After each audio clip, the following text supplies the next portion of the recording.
Next देखो बेटा अपने को है condition of equilibrium for coplanar concurrent forces.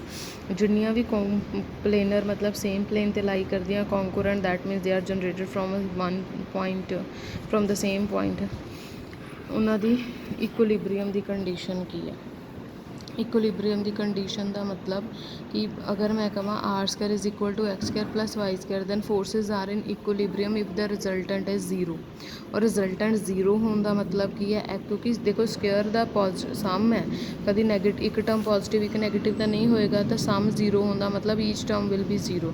If coplanar concurrent forces are in equilibrium then algebraic sum of their resolved part along any two perpendicular direction vanish separately. So हमने सानू two sided formula मिल गया। अगर तो देखो given है equilibrium they which then you will take X is equal to zero and Y equal to zero.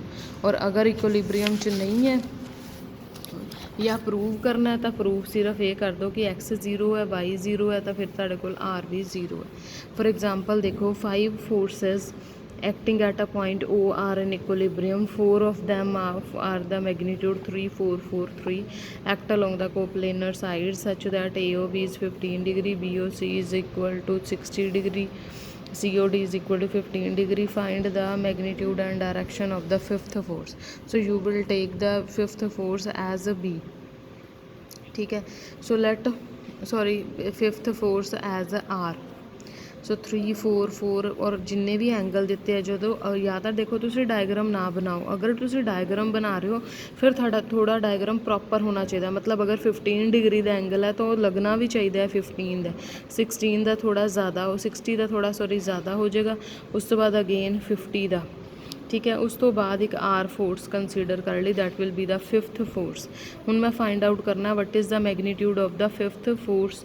Given की है कि all the forces are in equilibrium, that means X भी zero है और वाई भी जीरो है। इत्थे आर रिजल्टेंट नहीं है, R is the fifth force है। ठीक है, so again sum of algebraic sum of resolved part along X axis की X is equal to 3 cos 0 plus cos 4 cos 15 degree plus 4 cos 75 degree plus 3 cos 90 degree plus R cos theta. Similarly तुसी Y find out कर सकते हो। So now the forces are in equilibrium therefore X is zero and Y is also zero. So तुहाडे कोल R cos theta और R sin theta की value आ गई, स्केयरिंग एडिंग करके तुहाडे कोल आर की वैल्यू आ जाएगी।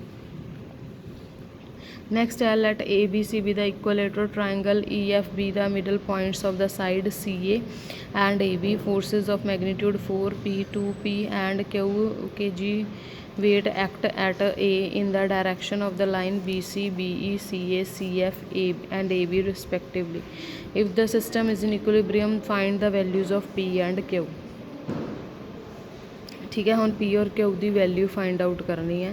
पहला क्या है, ए बी से एक इक्विलेटरल ट्रायंगल है, that means each angle in the triangle will be 60 degree. E F जोड़े मिड पॉइंट्स है ए बी और सी ए और ए बी लाइन दे। Forces of magnitude 4 P 2 P and Q act at A in the direction of the line B C, B ई,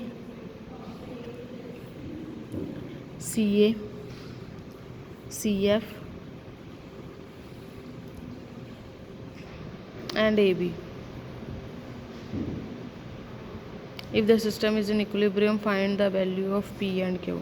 देखो then X की है Q cos 0 degree plus 4 cos 120 degree plus P cos 150 degree plus 2 cos 240 degree plus P cos 270 degree. ठीक है, x की value आ गई, similar way ते Y की वैल्यू आ गई। Now system is in equilibrium there X is zero and Y is also zero. So P Q की तुहाडे कोल वैल्यू आ गई।